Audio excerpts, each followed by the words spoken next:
ಮೂರು ಕ್ಷೇತ್ರಗಳ ಉಪಚುನಾವಣೆಗೆ ಬಹಿರಂಗ ಪ್ರಚಾರ ಅಂತ್ಯವಾಗಿದೆ. ಆದರೆ ಮತ್ತೊಂದು ಕಡೆ ಮೂರು ಕ್ಷೇತ್ರಗಳಲ್ಲಿ ಹಲವು ವಿವಾದಗಳು ಈಗ ಭುಗಿಲೇಳ್ತಾ ಇವೆ. ಶಿಗಾವಿಯಲ್ಲಿ ಕೈ ಅಭ್ಯರ್ಥಿ ವಿರುದ್ಧ ರೌಡಿ ಶೀಟರ್ ಅಪವಾದ ಕೇಳಿ ಬಂದಿದ್ರೆ ಅತ್ತ ಕಾಂಗ್ರೆಸ್ ಮತ್ತು ಬಿಜೆಪಿ ನಾಯಕರ ವಿರುದ್ಧ ನೀತಿ ಸಂಹಿತೆ ಉಲ್ಲಂಘನೆ ಕೇಸ್ಗಳು ಕೂಡ ದಾಖಲಾಗಿವೆ.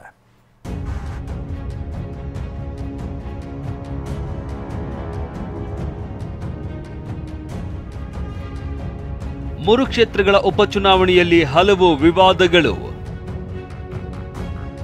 ಶಿಗಾವಿಯಲ್ಲಿ ಯಾಸೀರ್ ರೌಡಿ ಶೀಟರ್ ಬಗ್ಗೆ ಹಗ್ಗ ಜಗ್ಗಾಟ.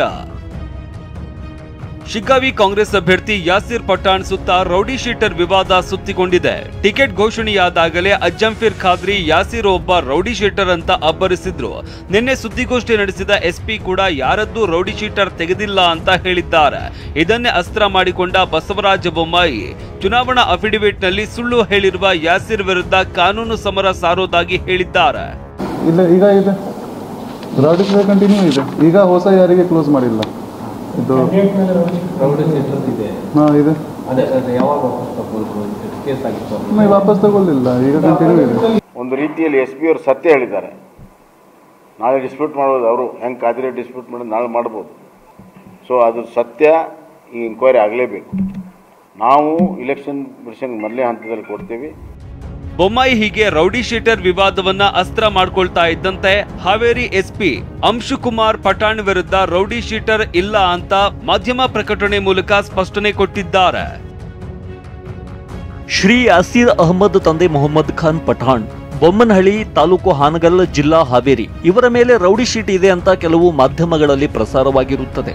ಡಿಎಸ್ಪಿ ಶಿಗಾವಿ ಹಾಗೂ ಪಿಐ ಶಿಗಾವಿ ಅವರ ಕಚೇರಿಯ ದಾಖಲಾತಿಗಳನ್ನು ಪರಿಶೀಲಿಸಲಾಗಿ ಪ್ರಸ್ತುತ ಶ್ರೀ ಯಾಸೀರ್ ಅಹಮದ್ ತಂದೆ ಮೊಹಮ್ಮದ್ ಖಾನ್ ಪಠಾಣ್ ಅವರ ಮೇಲೆ ಯಾವುದೇ ರೀತಿ ರೌಡಿ ಶೀಟ್ ಇರುವುದಿಲ್ಲ. ಇದಕ್ಕೆ ಮತ್ತೆ ತಿರುಗೇಟು ಕೊಟ್ಟಿರುವ ಬೊಮ್ಮಾಯಿ ಸರ್ಕಾರದ ಒತ್ತಡಕ್ಕೆ ಮಣಿದಿದ್ದಾರೆ ಅಂತ ಆರೋಪಿಸಿದ್ದಾರೆ. ಇದಕ್ಕೆ ತಿರುಗೇಟು ಕೊಟ್ಟ ಯಾಸೀರ್ ಪಠಾಣ್ ಕೈಲಾಗದವರ ಕೊನೆಯ ಅಸ್ತ್ರವೇ ಅಪಪ್ರಚಾರ ಅಂತ ಹೇಳಿದ್ದಾರೆ. ಒತ್ತಡಕ್ಕೆ ಮಣಿದು, ಸರ್ಕಾರದ ಒತ್ತಡಕ್ಕೆ ಮಣಿದು ಎಸ್ ಪಿ ಅವರು ಒಂದು ಸ್ಪಷ್ಟೀಕರಣ ಕೊಟ್ಟಿದ್ದಾರೆ. ಒಬ್ಬ ಎಸ್ ಪಿ ಅವರು ಹೇಳಬೇಕಾದ್ರೆ ಪರಿಶೀಲನೆ ಮಾಡದೆ ಹೇಳೋಕ್ಕಾಗಲ್ಲ. ಈಗ ಪರಿಶೀಲಿಸಲಾಗಿ ಅಂತಂದರೆ ಅದರ ಅರ್ಥ ಇವತ್ತು ಸರ್ಕಾರ ಎಷ್ಟರ ಮಟ್ಟಿಗೆ ಒತ್ತಾಯ ಹಾಕಿದೆ ಎಸ್ ಪಿ ಅವರ ಮೇಲೆ. ಈಗ ಕೈಲಾಗದ ಶತ್ರುವಿನ ಕೊನೆಯ ಅಸ್ತ್ರ ಅಪಪ್ರಚಾರ ಅಂತೇಳಿ ಈಗ ಅಪಪ್ರಚಾರಕ್ಕೆ ಇಳಿದಿದ್ದಾರೆ. ಅದು ಸ್ಪಷ್ಟವಾಗಿ ಕಾಣ್ತಾ ಇದೆ. 2018ರಲ್ಲೂ ಕೂಡ ಅಜ್ಜಂಫೀರ್ ಖಾದ್ರಿ ಸಾಹೇಬರು ಆತಂಕವಾದಿ, ಟೆರರಿಸ್ಟ್ ಅಂತೇಳಿ ಹೇಳಿದ್ರು. ಅವರು ಹೇಳಿ ಪಾಂಪ್ಲೆಟನ್ನು ಹಂಚಿದ್ರು. ತದನಂತರ ಅವ್ರದ ಸರ್ಕಾರ ಬಂತು, ಅವರೇ ಮುಖ್ಯಮಂತ್ರಿ ಆದರು, ಹೋಮ್ ಮಿನಿಸ್ಟರ್ ಆದರು. ಅಜ್ಜಂಫೀರ್ ಖಾದ್ರಿ ಸಾಹೇಬರು ಟೆರರಿಸ್ಟ್ ಹೌದೋ ಅಲ್ಲೋ ಅಂತೇಳಿ ಪ್ರೂವ್ ಮಾಡೋಕ್ಕಾಗಿಲ್ಲ ಅವರಿಗೆ. ಅಂಬೇಡ್ಕರ್ ಬಗ್ಗೆ ಅಜ್ಜಂಫೀರ್ ಖಾದ್ರಿ ವಿವಾದಾತ್ಮಕ ಹೇಳಿಕೆ. ಮತ್ತೊಂದು ಕಡೆ ಶಿಗಾವಿಯ ಕೈ ಮುಖಂಡ ಅಜ್ಜಂಫೀರ್ ಖಾದ್ರಿ ವಿವಾದಿತ ಹೇಳಿಕೆ ನೀಡಿದ್ದಾರೆ. ಶಿಗಾವಿಯ ಹನುಮಂತ ಪಾಟೀಲ್ ಕಲ್ಯಾಣ ಮಂಟಪದಲ್ಲಿ ನಡೆದಿದ್ದ ಆದಿಜಾಂಬವ ಸಮಾವೇಶದಲ್ಲಿ ಮಾತನಾಡಿ, ಬಾಬಾ ಸಾಹೇಬ್ ಅಂಬೇಡ್ಕರ್ ಅವರು ಮುಸ್ಲಿಂ ಧರ್ಮ ಸ್ವೀಕರಿಸುವುದಕ್ಕೆ ಸಿದ್ಧತೆ ಮಾಡಿಕೊಂಡಿದ್ರು. ಆದರೆ ಕೊನೆ ಕ್ಷಣದಲ್ಲಿ ಬೌದ್ಧ ಧರ್ಮ ಸ್ವೀಕರಿಸಿದ್ರು. ಒಂದು ವೇಳೆ ಬೌದ್ಧ ಧರ್ಮ ಸ್ವೀಕರಿಸದೆ ಹೋಗಿದ್ದಲ್ಲಿ ದಲಿತರೆಲ್ಲ ಮುಸ್ಲಿಮರಾಗ್ತಾ ಇದ್ರು ಅಂತ ವಿವಾದ ಮೈಮೇಲೆ ಎಳೆದುಕೊಂಡಿದ್ದಾರೆ. ಆ ಸಂದರ್ಭದಲ್ಲಿ ಇಸ್ಲಾಂ ಧರ್ಮವನ್ನು ಸ್ವೀಕಾರ ಮಾಡಲಿಕ್ಕೆ ಸಿದ್ಧತೆ ಮಾಡಿಕೊಂಡಿದ್ರು. ಆ ಇಸ್ಲಾಂ ಧರ್ಮ ಸ್ವೀಕಾರ ಮಾಡಲಿಲ್ಲ, ಬೌದ್ಧ ಧರ್ಮಕ್ಕೆ ಹೋದ್ರು.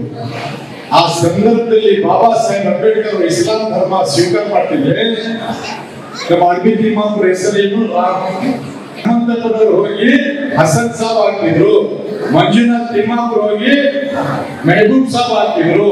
ಎಲ್ಲಿ ಅಂಬೇಡ್ಕರ್ ನಗರ ಇದೆ, ಎಲ್ಲಿ ನಮ್ಮ ದಲಿತ ಕೇರಿ ಇದೆ, ಅದರ ಬಾಜುನ ಆಸಾರ್ ಮಲ್ಲ ಇದೆ. ತಾಲಿಬಾನಿ ಸರ್ಕಾರ ಎಂದ ಬೊಮ್ಮಾಯಿ ಸೇರಿ ಮೂವರ ವಿರುದ್ಧ ಕೇಸ್.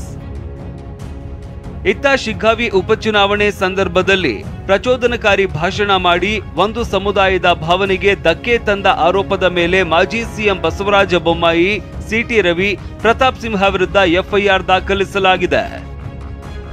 Bureau report, ಟಿವಿ9.